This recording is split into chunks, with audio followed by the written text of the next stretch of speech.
Hello everyone. तो आज हम पढ़ेंगे व्याकरण शिक्षण। व्याकरण शिक्षण में हम पढ़ेंगे इसका अर्थ, परिभाषा और आवश्यकता तथा महत्व। तो शुरू करते हैं। सबसे पहले तो अर्थ को समझते हैं कि व्याकरण शिक्षण का अर्थ क्या होता है। जिस तरह से मनुष्य को सार्थक ध्वनि प्रतीकों के रूप में भाषा का वरदान प्राप्त हुआ है, इस भाषा के नियमों को ही व्याकरण कहा जाता है। इसीलिए भाषा से संबंधित नियमों, उसकी संरचना के सिद्धांतों एवं उसके व्यवहारिक रूप को व्याकरण के अंतर्गत रखा जाता है। व्याकरण वह शास्त्र होता है जिससे शब्दों की वाक्य में स्थिति का निर्धारण किया जाता है, जिससे भाषा का सर्वमान्य रूप स्थिर हो जाता है और भाषा की उत्पत्ति एवं विकास के पश्चात उस समय का व्याकरण निर्मित था। और इस विषय में यही कहा जा सकता है कि पहले भाषा व्याकरण से रहित थी। एक बार देवताओं ने इंद्र से प्रार्थना की कि उनकी भाषा का व्याकरण बनाने की आवश्यकता है। इंद्र ने इस प्रार्थना को स्वीकार किया तथा देवताओं की भाषा निर्मित हो गई। इस भाषा का व्याकरण स्वयं इंद्र ने बनाया था। व्याकरण शब्द की उत्पत्ति वी जमा आ उपसर्ग तथा क्री धातु ल्युट प्रत्यय के साथ मिलकर निर्मित हुआ है। व्याकरण भाषा का महत्वपूर्ण अंग है। व्याकरण के बिना शुद्ध भाषा की कल्पना भी नहीं की जा सकती है और व्याकरण भाषा प्रयोग को शुद्धता प्रदान कर अनुशासित करता है। जिस तरह से भारत में व्याकरण के अध्ययन की अति प्राचीन परंपरा है और प्राचीन काल में भाषा अध्ययन की दृष्टि से व्याकरण पर अत्यधिक बल दिया जाता था। पाणिनि, यास्क, कात्यायन, पतंजलि, काव्यट आदि प्राचीन भारत के प्रसिद्ध व्याकरणाचार्य थे। तो ये क्या हुआ इसका अर्थ। तो अब हम इसकी परिभाषा समझते हैं। इसकी परिभाषा सबसे पहले डॉक्टर स्वीट के अनुसार व्याकरण भाषा का व्यवहारिक विश्लेषण तथा उसका शरीर विज्ञान है। उसके बाद महर्षि पाणिनि के अनुसार व्याकरण शब्दानुशासन है और महर्षि पतंजलि के अनुसार इन्होंने भी व्याकरण को भाषा का शब्दानुशासन कहा है और आचार्य हेमचंद्र ने भी व्याकरण को शब्दानुशासन कहा है और जेगर महोदय के अनुसार प्रचलित भाषा संबंधी नियमों की व्याख्या ही व्याकरण है। तो ये मैंने 5-6 आपको परिभाषा भी बता दी है। अब शुरू करते हैं आवश्यकता तथा महत्व। सबसे पहले है व्याकरण भाषा का सहचर। पहला जो आपका पॉइंट है, व्याकरण भाषा का सहचर। व्याकरण भाषा का मित्र होता है जो उसे दिशा भ्रांति से बचाता है और उसे ठीक दिशा में चलने की प्रेरणा देता है। बच्चे प्राय क्या करते हैं, अक्षर उच्चारण, अक्षर विन्यास, लिपि, शब्द रचना, अर्थ, वाक्य विन्यास की अशुद्धियां करते हैं और तो इन अशुद्धियों को पूरा करने के लिए व्याकरण का ज्ञान करवाया जाता है। तो इसीलिए यह व्याकरण भाषा का यह मित्र है। दूसरा है व्याकरण भाषा की प्रकृति का परिचायक। प्रत्येक भाषा अपनी ध्वनि, शब्द रचना, वाक्य रचना, अर्थ, बोध आदि से की दृष्टि से दूसरी भाषा से ये भिन्न होता है।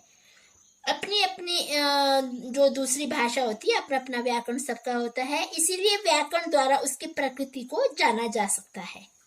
तीसरा है व्याकरण द्वारा भाषा के व्यवस्थित स्वरूप का संरक्षण। इसमें आएगा कि जो व्याकरण भाषाई तत्वों की वास्तविक जानकारी देता है और उन्हें अव्यवस्थित और विकृत होने से बचाता है और शब्द के अर्थ भेदों को भी वह प्रकट करता है। जैसे काम का अर्थ कार्य भी है और इच्छा भी, जबकि शब्द एक ही है, तो व्याकरण भाषा का अग्रगाही है। अब आता है 4th पॉइंट आता है व्याकरण शिक्षण द्वारा भाषा की परिपूर्णता। इसमें क्या आता है कि जो भाषा शिक्षण का कार्य व्याकरण के बिना अब अधूरा है, अपूर्ण है और अन्य भाषा को सीखने के लिए व्याकरण का ज्ञान होना आवश्यक होता है। यदि व्याकरण के नियमों का ज्ञान हो तो भाषा आसानी से सीखी जा सकती है। अगर व्याकरण के नियमों का ज्ञान नहीं है तो आप भाषा को भी नहीं समझ सकते हैं। और जिस तरह से अंग्रेजी कैट का बहुवचन कैट्स है पर चैट्स का चैट्स नहीं है, ऐसे ही हिंदी में लाल की भावात्मक संज्ञा लालिमा है, जबकि सफेद की सफेदी। तो इसे सफेदिया नहीं बनाया जा सकता। तो इस प्रकार हर भाषा की अपनी एक वाक्य रचना होती है। 5th पॉइंट है व्याकरण भाषा को सर्वमान्य रूप देने में सहायक।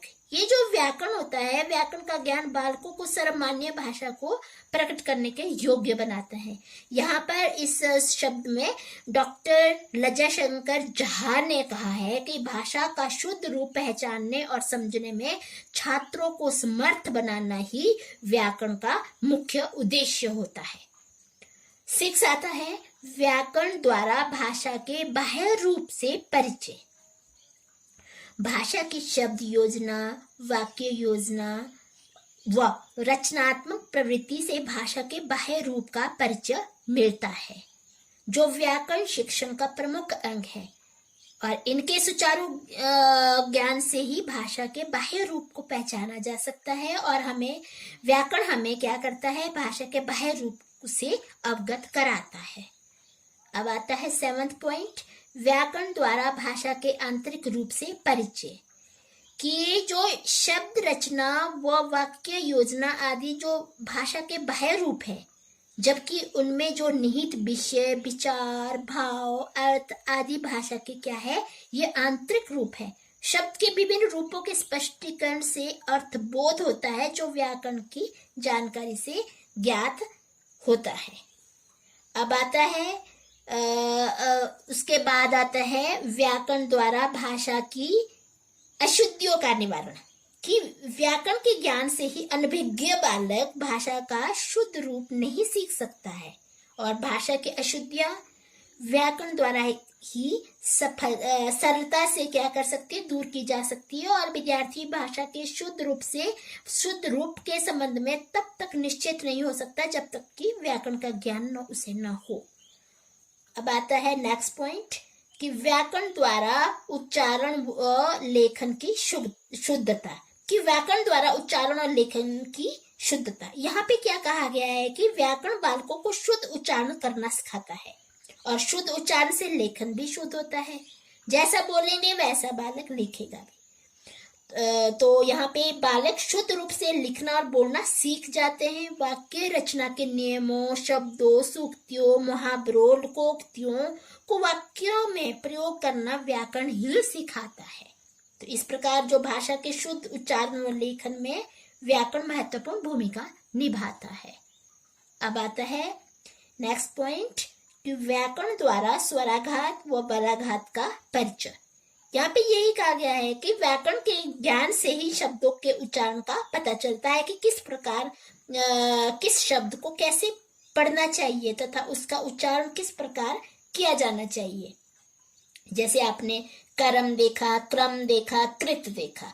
तो कर्म में आपने देखा ऊपर र है, क्रम में आपने नीचे क्रम है, कृत में क्री है नीचे। तो इस प्रकार शब्द विशेष पर बल देने से वाक्य में किस प्रकार परिवर्तन आ जाता है, इसका ज्ञान भी व्याकरण ही प्रदान कर सकता है। जैसे आओ मत बैठो, या ऐसे भी रोको मत जाने दो, रोको मत जाने दो। तो इस तरह से आप किस तरह से हमें व्याकरण हमें शुद्ध रूप से वाक्य को परिवर्तन करना सिखाता है। अब आता है अन्य भाषा शिक्षण में व्याकरण की भूमिका। यहाँ पे क्या है कि प्रत्येक भाषा का अपना व्याकरण, अपनी ध्वनि, चिन्ह, शब्द और वाक्य विन्यास होते हैं। व्याकरण द्वारा एक भाषा के समुचित ज्ञान के उपरांत तुलनात्मक विधि द्वारा अन्य भाषा को सीखना सरल हो जाता है। और यहाँ पे व्याकरण के ज्ञान से जो अनभिज्ञ बालक है भाषा का शुद्ध रूप नहीं सीख सकते हैं। आया यहाँ तक आपको समझ? तो नेक्स्ट चलते हैं। व्याकरण से शब्दकोश का विकास। व्याकरण से भाषा के शब्दकोश का विकास होता है। और यहाँ पे हिंदी भाषा जो होती है शब्दकोश से, जैसे तत्सम है, तद्भव है, देशज, विदेशी भाषाओं से आए हुए शब्द का ज्ञान व्याकरण द्वारा पूर्ण रूप से करवाया जाता है। उपसर्ग है, प्रत्यय है, पर्यायवाची है, विपरीतार्थक है आदि के ज्ञान से शब्द भंडार विकसित होता है। और इसका नेक्स्ट पॉइंट है व्याकरण द्वारा छात्रों में रुचि व प्रेरणा का संचार। यहाँ पे क्या है कि व्याकरण छात्रों में शुद्ध रूप से शुद्ध भाषा के प्रयोग करने की रुचि उत्पन्न करता है। उन्हें भाषा के गुण दोषों को परखने के योग्य बनाता है। शुद्ध भाषा के प्रति उनमें आस्था उत्पन्न करता है। व्याकरण भाषा के उचित रहस्यों को प्रकट करता है और उसमें क्या करता है, समुचित प्रयोग करना सिखाता है।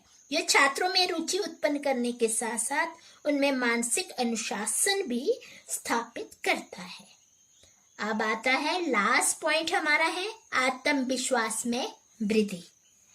तो व्याकरण के समुचित ज्ञान से ही हमें भाषा पर पूर्ण आत्मविश्वास के साथ भाषा का प्रयोग करता है तथा उसका शिक्षण सरल व स्वाभाविक बन जाता है।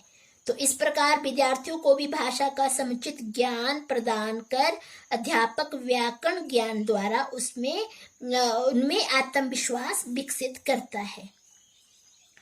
तो मैं अंत में यही कहती हूँ कि यहाँ पे जो व्याकरण होता है ये साधन होता है, साध्य नहीं। व्याकरण की शिक्षा तब तक अधूरी है जब तक व्याकरण को व्याकरण के लिए ही पढ़ाया जाता हो। व्याकरण भाषा ज्ञान साधन है, न कि साध्य। व्याकरण के उन जटिल नियमों की पढ़ाई व्यर्थ है जिनका प्रयोग न किया जाता हो। यहाँ पे इसके उपलक्ष्य पे राय बर्न के अनुसार कि व्याकरण को हमारा और विद्यार्थियों का दास होना चाहिए, न कि स्वामी। तो आशा करती हूँ कि आपको व्याकरण का अर्थ, परिभाषा, आवश्यकता तथा महत्व समझ में आ गया होगा। Thank you.